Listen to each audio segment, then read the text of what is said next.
लिए भारत आए थे। हिंदू, जैन, सिख, बौद्ध, ईसाई और पारसी समुदाय के लोग जिन्होंने प्रताड़ना की वजह से भारत में शरण ली, उनके लिए एक ऑनलाइन पोर्टल जो है वो लॉन्च किया गया है। तो केंद्र सरकार ने सीएए के लिए इस वेब पोर्टल को अलग से बनाया है और जिसे भी भारत की नागरिकता चाहिए होगी उसे पोर्टल के जरिए ऑनलाइन आवेदन करना होगा।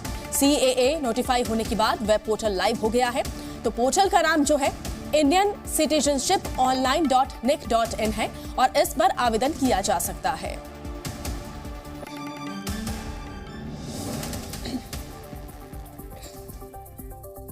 और एक और बड़ी खबर, इजरायल के प्रधानमंत्री बेंजामिन नेतन्याहू ने भारतीय राष्ट्रीय सुरक्षा सलाहकार अजीत डोवाल से मुलाकात की। मुलाकात के दौरान बेंजामिन नेतन्याहू ने गाजा पट्टी में चल रही लड़ाई की जानकारी अजीत डोवाल के साथ साझा की। दोनों देशों की ओर से बंधकों की रिहाई और मानवीय सहायता के मुद्दे पर भी चर्चा हुई और इस मुलाकात की जानकारी इजरायल के प्रधानमंत्री ने सोशल मीडिया के एक्स के जरिए हैंडल एक्स के जरिए दी गई है। और इस बैठक में राष्ट्रीय सुरक्षा परिषद के निदेशक, प्रधानमंत्री की विदेश और इजरायल में भारतीय राजदूत ने भी हिस्सा लिया।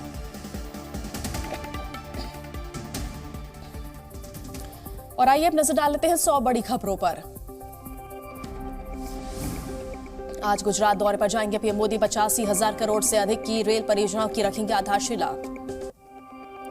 आज देश को मिलेंगी 10 वंदे भारत एक्सप्रेस। प्रधानमंत्री मोदी दिखाएंगे हरी झंडी।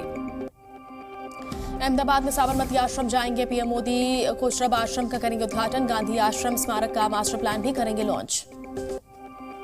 गुजरात के बाद राजस्थान दौरे पर भी जाएंगे पीएम मोदी। भारत शक्ति सैन्य अभ्यास में होंगे शामिल। राजस्थान के पोखरण में तीनों सेनाओं का युद्धाभ्यास। भारत में बने हथियारों का लाइव प्रदर्शन देखेंगे पीएम। देश भर में आज से लागू हुआ सीएए। केंद्र सरकार ने जारी की अधिसूचना। गैर मुस्लिम शरणार्थियों को मिलेगी नागरिकता। गैर मुस्लिम शरणार्थियों की नागरिकता के लिए सीएए लागू। पाकिस्तान, बांग्लादेश और अफगानिस्तान के शरणार्थियों को मिलेगी नागरिकता। सीएए को लेकर गृह मंत्रालय ने बनाया अलग से वेब पोर्टल। ऑनलाइन किए जाएंगे आवेदन। केंद्रीय गृह मंत्री अमित शाह ने जारी किए सीएए के नियम। कहा पीएम मोदी ने पूरा किया एक और वादा। सीएए की अधिसूचना जारी होने पर बीजेपी का बयान। मोदी सरकार ने पूरी की अपनी गारंटी। सीएए लागू होने के बाद सियासत भी तेज। कांग्रेस बोली चुनाव को देखते हुए सीएए लागू। चुनाव में ध्रुवीकरण की कोशिश। सीएम ममता बनर्जी ने सीएए को बताया बीजेपी का छल। कहा बंगाल में लागू नहीं होने देंगे। केरल के सीएम विजयन भी सीएए के खिलाफ। कहा इसे प्रदेश में नहीं होने देंगे लागू। यूपी के सीएम योगी आदित्यनाथ का बयान। कहा सीएए लागू करने का फैसला ऐतिहासिक। सीएए लागू होने पर असदुद्दीन ओवैसी का बयान। कहा कानून के जरिए समाज को बांटने की कोशिश, ये गोडसे की विचारधारा। कांग्रेस नेता दिग्विजय सिंह ने केंद्र सरकार पर बोला हमला। कहा सीएए के जरिए हिंदू मुस्लिमों को बांटने की कोशिश। अखिलेश यादव ने भी केंद्र सरकार पर साधा निशाना। कहा मुद्दों से भटकाने के लिए सीएए लाए। मौलाना फिरंगी महली ने सभी लोगों से की शांति बरतने की अपील। कहा किसी की नागरिकता नहीं जाएगी। शिवसेना यूबीटी के सांसद संजय राउत बोले सीएए बीजेपी का आखिरी खेल। चुनाव होने तक वो सीएए खेलेंगे। एआईयूडीएफ का केंद्र सरकार पर निशाना। कहा यह हिंदुस्तान की एकता को तोड़ने की कोशिश। सीएए लागू होने के बाद देश भर में बढ़ाई गई सुरक्षा। दिल्ली में हाई अलर्ट। शाहीन बाग समेत कई इलाकों में पुलिस ने बढ़ाई गश्त। सीएए लागू होने के बाद अलर्ट पर दिल्ली पुलिस की cyber cell. Social media platform पर पुलिस की नजर। असम की गुवाहाटी में बढ़ाई गई सुरक्षा। चप्पे चप्पे पर रखी जा रही नजर। सीएए लागू होने के बाद उत्तर प्रदेश में हाई अलर्ट। संवेदनशील जिलों में बढ़ाई गई सुरक्षा।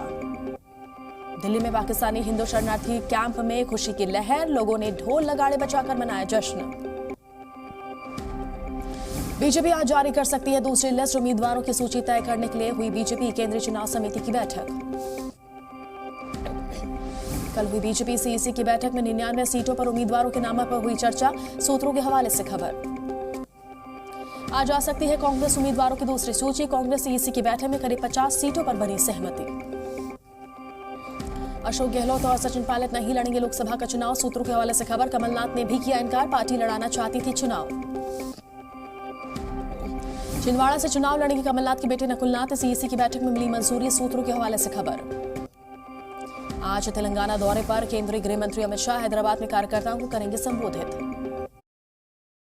बेबी आज तो फोड़ दिया जिम में, मजा आ गया। सर जी, इस दीवार के बारे में कुछ सोचे हैं? घर की मेन वॉल है ना। Hold up, babe. I'm the painter guy. Some wall thing. कुछ प्यारा सा करते हैं इस दीवार पर। या ब्रो, कर दे, कुछ भी चलेगा। धार बोधशाला का होगा एएसआई सर्वे। हाईकोर्ट की इंदौर बेंच ने सुनाया फैसला, 6 हफ्ते में सर्वे कराने का आदेश। इलेक्टोरल बॉन्ड को एसबीआई को बड़ा झटका, इसलिए को सुप्रीम कोर्ट से 30 जून तक वक्त की मांग की याचिका की खारिज। सुप्रीम कोर्ट ने 24 घंटे के अंदर जानकारी देने को कहा। 15 मार्च तक ईसी को वेबसाइट पर डेटा डालने के निर्देश। सुप्रीम कोर्ट के फैसले को लेकर राहुल गांधी का बड़ा हमला, कहा पीएम के चंदे के धंधे की पोल खुलने वाली है। इलेक्टोरल बॉन्ड पर अखिलेश यादव का बयान, कहा सुप्रीम कोर्ट के फैसले से हमें खुशी, बीजेपी के पास सबसे ज्यादा संसाधन। बीजेपी सांसद अनंत हेगड़े के संविधान में संशोधन वाले बयान को लेकर सियासी संग्राम, कांग्रेस ने बीजेपी और आरएसएस पर साधा निशाना। मल्लिकार्जुन खड़गे ने बीजेपी और आरएसएस को बताया सामाजिक न्याय और धर्मनिरपेक्षता का विरोधी, कहा संविधान बदलना चाहती है बीजेपी, इसलिए कर रहे 400 पार की बात। बीजेपी सांसद के बयान पर राहुल गांधी का पलटवार, कहा पीएम मोदी को खत्म करना है संविधान, संघ परिवार के छुपे मंसूबे आ रहे बाहर।